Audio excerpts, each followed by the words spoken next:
Well, hello there new, it's only me, Leonard Wells, broadcasting as usual from Studio B here in the Giggle Mill in Haslingden, near Manchester in the UK. Studio B means that I am honoured to have as resident studio engineer none other than that very sweet chap, Adolf Apfelstrudel from Berchtesgaden in Bavaria. Adolf used to drive for the Automobile Association, the AA as we call it.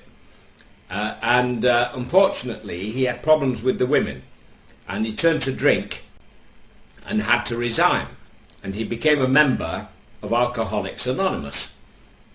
And he was often therefore referred to as AA from the AA, formerly with the AA from BB.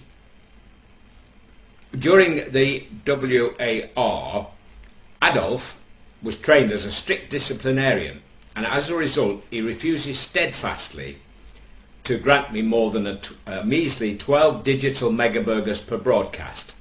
So I have to deny you once again the old-time thrill of seeing and hearing my world-famously forgettable rendition of Nessun Dorma.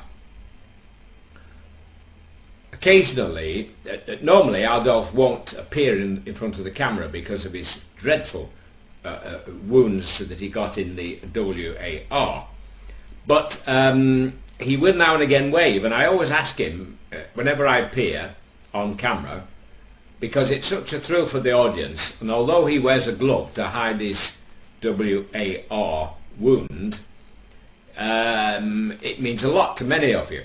So he's just walked in from the pub, he's swaying a bit, so I know he's been drinking. I think he spends all his wages in there. Adolf? He's acknowledged me. Adolf, are you interested?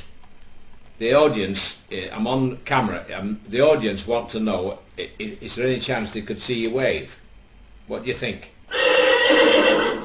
Oh, he's had a skinful. He says, I'm feeling horsey, so there's no chance. So, anyway, our little tale this afternoon concerns one of those ugly looking animals or creatures called an octopus. And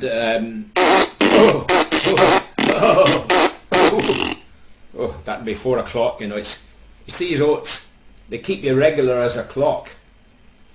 Anyway, this little tale concerns an octopus, and a man goes into a bar in New York, and while he's having a drink he notices this sign up, and it says, if any of our patrons has a pet which can play a musical instrument, you will receive free drinks for life plus the chance to win $1,000. So I calls the bartender over, and he said, this whiskey, great. He said, now about this signpost up here, he said, is this, it's not a joke, is it? So the bartender says, no. He says, right. He said, well, how about this? So he reaches into his pocket, he brings out a grasshopper, which he starts to play a trombone, you see. So the bartender says, well, that's fantastic. He said, you're down for free drinks for life. He says, I'll put you down for this competition for $1,000. So the man says, oh, I can do better than this too, he said. So he says, I'll be back in a bit. So he goes home and he comes back with a dog that's playing an accordion. So the guy says, right, he says, well, there's free drinks for life for you and for the dog, and that's 2 chances in the competition. So the guy said, just a minute. He says, I can do even better than that. So he goes home and he comes back and he brings back an octopus, and he said, this octopus can play any instrument you can think of. So the landlord thinks for a minute.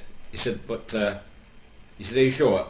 He said, so the landlord goes behind the counter and he comes back with a set of bagpipes. And the man said, now there's only one thing. Before he plays the instrument, he needs to go into a dark room so that he can get the hang of how to play it. He's a bit shy, and then he'll come back and play for us. So he says to the octopus, off you go, go and have a go with the bagpipes and come back. Anyway, after 3 hours, there's no sign of the octopus. So he goes into the room and the landlord's, the bartender's behind him. And there's the octopus playing merry hell with this set of bagpipes. So the man says, "Here," he says, "you've let me down," he says. You said you could play any instrument." So the octopus looks at him and says, "Instrument?" He said, "I've just spent the last 3 hours trying to get this woman's fancy pyjamas off." Thank you and good night, folks.